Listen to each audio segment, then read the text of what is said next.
Hello there. Today I'm going to show you one of my versions of a damsel fly.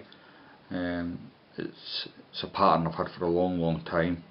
It was designed by a guy called Ronnie Christie initially, and it's been very successful for me over the years. The hook I'm going to use today is a Hayabusa 761 in size 10, and I'm going to use Unithread 6/0 red. So first of all, cast it onto the hook.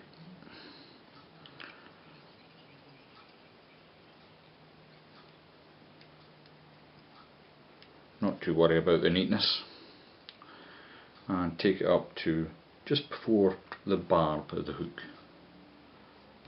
Take away my trailing end, and I'm going to use this sort of olive dun marabou.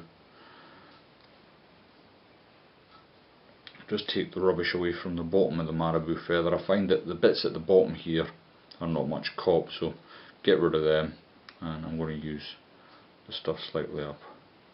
I take about a thumbnail's worth of material. Once I've done that, I'm just going to snip away the bit I don't want. Just give the marabou a little lick and lay it on the body. I want to leave plenty of room near the eye of the fly,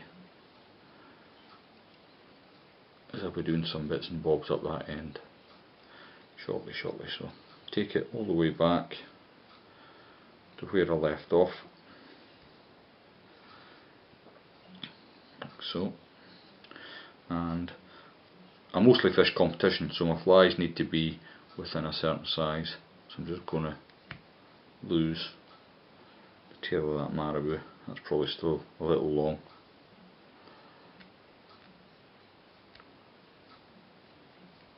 Just trimming away bits and bobs. Okay, the rib I'm going to use for this is a blue rib. This one's done by Durham Range, but you can get this blue rib virtually anywhere. Various manufacturers. So I'm just going to catch the rib in behind. You probably won't be able to see on the camera. I'm just securing that in, like so. Now, for the body of this fly, I'm going to use a natural and a synthetic blend, like this, and also some trout ice dub, like this. And I'm just going to mix the two together. Simply just pull them apart like that.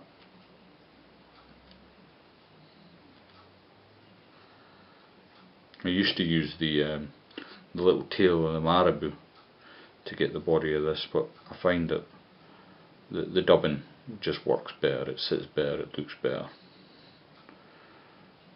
It doesn't work any better, to be fair.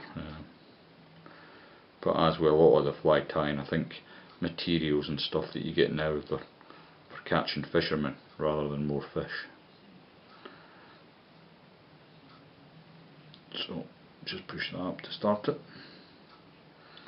and I'm going to do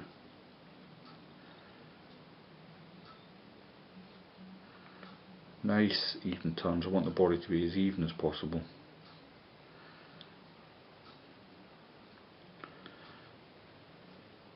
And I'm just slightly short there. You can see there's about 1/8 of an inch between the eye of the hook and the end. The rib doesn't really matter which way it comes round. I'm going to bring it towards me. My only criticism of this fly is it doesn't have much longevity. If a fish catches it the wrong way, I find the rib goes virtually straight away. It doesn't seem to make much difference to its ability to go on catching fish, but your confidence might be a bit dented when you see it's been wrecked. So I've brought the rib in. I'm just now going to turn a couple of turns of thread to catch that in. We can trim that away. Now the hackle at the front of this fly is it's partridge, natural partridge feather. It's difficult to get good quality partridge. You know, you buy a big bag and you only find a few feathers that are any good. I've already slicked back the feathers that I don't want for this particular fly, so I'm just going to use my fingernails to take that away. And I'm just going to remove, you can see that I've removed a few of the strands just so the thread's got something to catch on. Now, it's always a good idea at this point to just give your thread a little bit of wax, and what that does is it just helps hold any sort of hackling feathers that you've got firmly in place.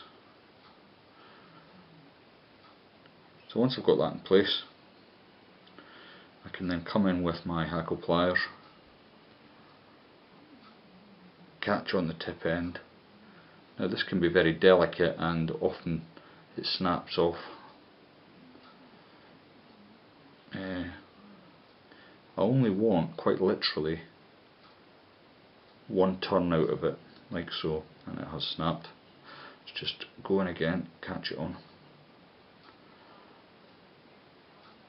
One turn is all you want. You can see it looks a bit of a mess now, but don't worry, we'll sort that out in a minute. Just want to catch in the edge of the feather. And if I can just get another couple of turns on that, I can use my hackle pliers just to get rid of that chunk of feather. Now, as you can see, my hackle feathers are all over the place at the moment. I'm going to lick my thumb and forefinger, and I'm just going to start to tease it back slightly. I'm going to get rid of the excess wax I've got on my thread there. Move all the feather to the edge, to the rear, like so. And while I've got it secured, just remove the rest of that wax, bring it all the way back, build up a nice thread head.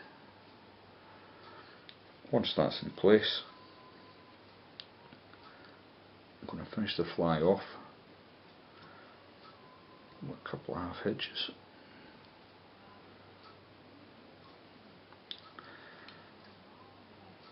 I should really get onto YouTube and find out how to use a whip finish tool, show you how to do it properly, but I'm sure that'll come in years to come. And last but not least, I'm going to use a bit of varnish. You can use ordinary fly tying varnish or the nail polish, whatever you've got to hand, I suppose.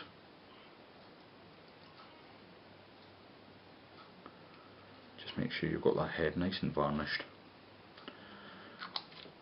And this is a great fly all year round really, but particularly sort of the June months, end of May, June, you'll catch a lot of fish with this. Thanks for watching.